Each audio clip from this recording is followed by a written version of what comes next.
Hello BookTube. I'm back with another Poetry Thursday video, and today I'm going to do one of Wordsworth's most famous poems, Lines Written Above Tintern Abbey. So here we go. Lines.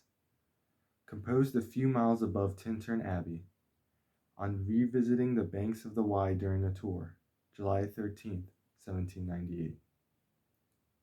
5 years have passed, 5 summers, with the length of 5 long winters, and again I hear these waters, rolling from their mountain springs with a soft inland murmur. Once again do I behold these steep and lofty cliffs, that on a wild secluded scene impress thoughts of more deep seclusion, and connect the landscape with the quiet of the sky.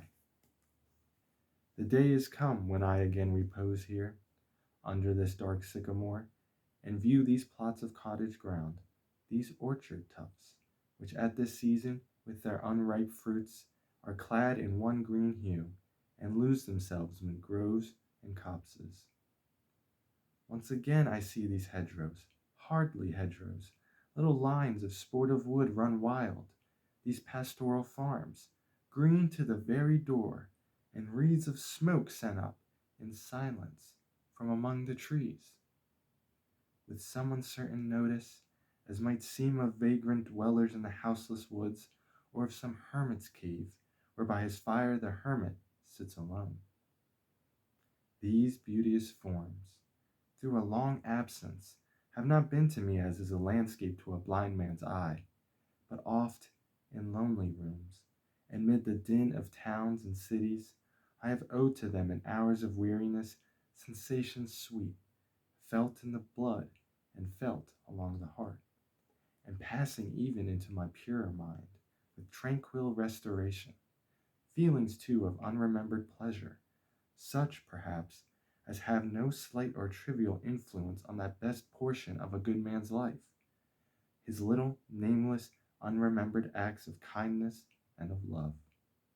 Nor less, I trust, to them I may have owed another gift of aspect more sublime, that blessed mood, in which the burthen of the mystery, in which the heavy and the weary weight of all this intelligible world is lightened, that serene and blessed mood, in which the affections gently lead us on, until the breath of this corporeal frame and even the motion of our human blood almost suspended, we are laid asleep in body and become a living soul, while with an eye made quiet by the power of harmony and the deep power of joy, we see into the life of things.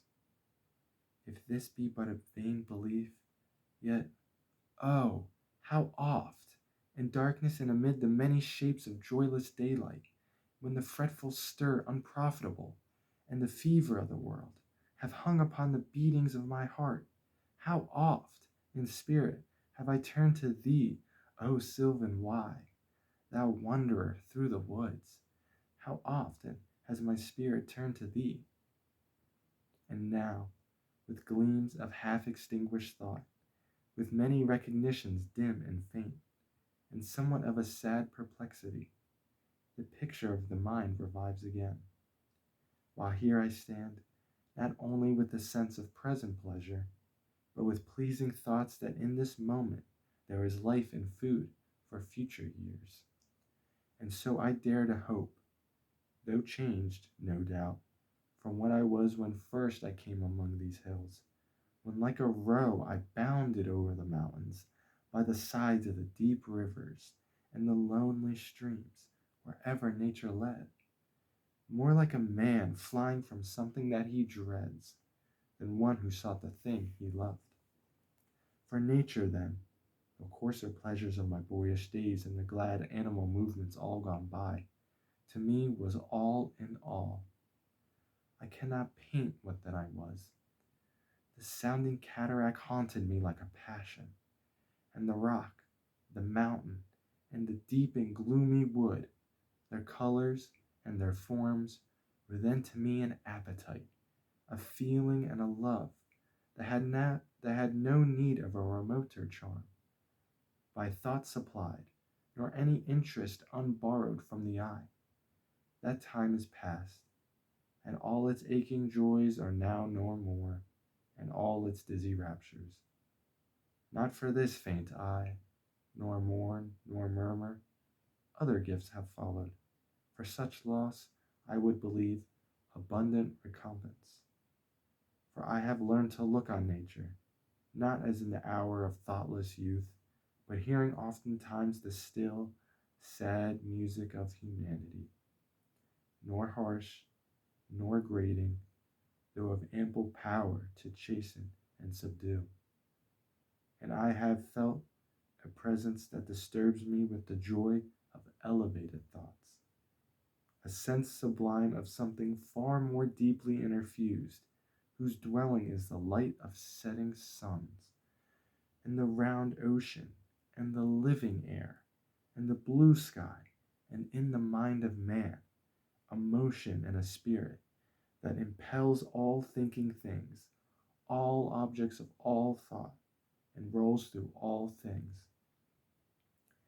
Therefore am I still a lover of the meadows and the woods and mountains, and of all that we behold from this green earth, of all the mighty world of eye and ear, both what they half create and what perceive, well pleased to recognize in nature and the language of sense the anchor of my purest thoughts, the nurse, the guide, the guardian of my heart and soul, of all my moral being. Nor perchance, if I were not thus taught, should I the more suffer my genial spirits to decay. For thou art with me here upon the banks of this fair river, thou my dearest friend, my dear, dear friend, and in thy voice I catch the language of my former heart, and read my former pleasures in the shooting lights of thy wild eyes. Oh, yet a little while may I behold in thee what I was once, my dear, dear sister. And this prayer I make, knowing that nature never did betray the heart that loved her. 'Tis her privilege, through all the years of this our life, to lead from joy to joy. For she can so inform the mind that is within us, so impress with quietness and beauty, and so feed with lofty thoughts, that neither evil tongues, rash judgments, nor the sneers of selfish men, nor greetings where no kindness is, nor all the dreary intercourse of daily life, shall ever prevail against us, or disturb our cheerful faith that all which we behold is full of blessings. Therefore, let the moon shine on thee in thy solitary walk, and let the misty mountain winds be free to blow against thee. And in after years, when these wild ecstasies shall be matured into a sober pleasure, when thy mind shall be a mansion for all lovely forms, thy memory be as a dwelling place for all sweet sounds and harmonies. Oh, then, if solitude, or fear, or pain, or grief should be thy portion, with what healing thoughts of tender joy wilt thou remember me, and these my exhortations? Nor, perchance, if I should be where I no more can hear thy voice, nor catch from thy wild eyes these gleams of past existence, wilt thou then forget that on the banks of this delightful stream we stood together, and that I, so long a worshipper of nature, hither came unwearied in that service, rather say with warmer love, oh, with a far deeper zeal of holier love? Nor wilt thou then forget that after many wanderings, many years of absence, these steep woods and lofty cliffs, and this green pastoral landscape were to me more dear, both for themselves and for thy sake. So now this is considered one of Wordsworth's greatest poems. And you can see, well, first the form is free verse. Well, it's blank verse actually, written in pentameter, iambic pentameter. And he hits on similar things that if you've read his ode on immortality, recollections of childhood, he has similar lines where he talks about his past and childhood spent among nature and that kind of fever that he was in. This the fever of youth, this unbounding passion to the point where it almost made him like just to wander into nature. It just made him nervous. He just had so much energy and life. But you see, that was just he explains that was just a phase, um, and that even though that feverish passion, that like kind of anxious, energetic disposition is gone, he can still look back and enjoy nature in a more calmer, steady mind.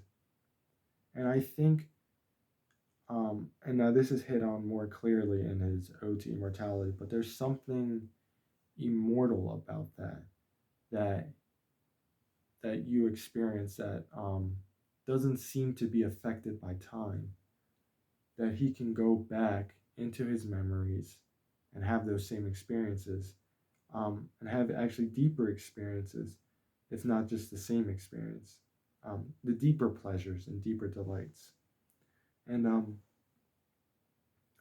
he really puts it very clear. And, I mean, this is the strength of Wordsworth, and was part of the revolution in his poetry, was that he brought poetry back to kind of a more of a vernacular, more of a spoken word. Like you can imagine someone talking, and of course this is at an elevated pitch. These are the highest thoughts, but there's no ornamented language. There's no kind of like affectations or stylist. I mean, it's very simple, concise, and he really knows how to make it clear. Like, this is the famous line when he talks about the effect that nature has, that soothing tranquility. I mean, you can't, it's, I don't know how else to explain it other than, like if you're looking at a sunrise or a sunset or some majestic landscape, the mountains, if you wander through a forest, or maybe you close your eyes and you're at the beach, you look out into the horizon, the sea, this kind of feeling that everything in your life, yeah, of course it's important, but like the things that aren't important fade away, and you realize like life, just living is itself is enough. That's the meaning in it. But he puts it, look, that kind of serenity, that of an aspect more sublime, that blessed mood, in which the burthen of the mystery, in which the heavy and the weary weight of all this unintelligible world is lightened. And I think too, what he is trying to achieve in this poem, and correct me if I'm wrong, if he's I in these the last few lines where he says, should be thy portion. With what healing thoughts of tender joy wilt thou remember me, and these my exhortations.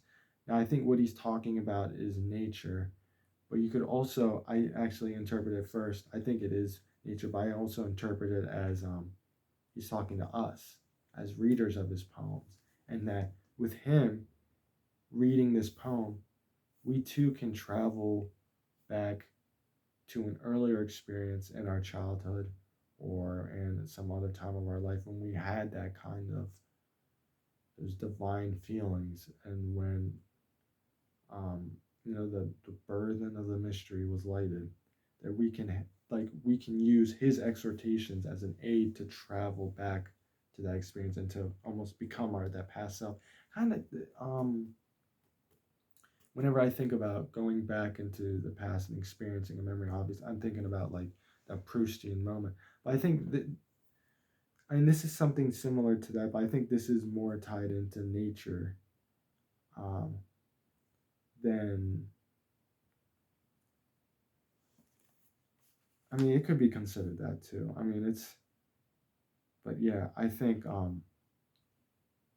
yeah, I just really, really like this poem. There's just a lot of little lines. I mean, another quick line, the imagery when he says, these pastoral farms, green to the very door. I mean, you can see the grass, the lawns, the trees, all the plants and the leaves, and everything is just various shades of green. Everything is, it's summertime. Everything is in bloom, full strength, abundant, thick. Just that quick, and there's nothing, no weird grammatical structure or anything. And then I liked too he says, "Once again do I behold these steep and lofty cliffs that on a wild secluded scene impress thoughts of more deep seclusion and connect the landscape with the quiet of the sky." I think that's a great example of when he talks about the harmony in the eye. I mean, you can just that kind of imagination how you connect two similar aspects of two various objects, and you kind of get this blend, and you kind of each object kind of in its own way contributes to that general feeling, and you kind of slowly rise up into it. So the steep and lofty cliffs, the deep seclusion, right? And it's kind of like you want to get even more secluded, more alone, more empty, you know, more stark. You can look into the quiet of the sky. So I think that's all I have to say right now about this poem. But yeah, thank you for watching, and I hope you enjoy it. And hopefully, I have another video next week. Might be another Wordsworth poem. It might be a sonnet by Shakespeare. I don't know, but we'll see. Anyway, thank you. I hope you enjoyed watching. Thank you, BookTube.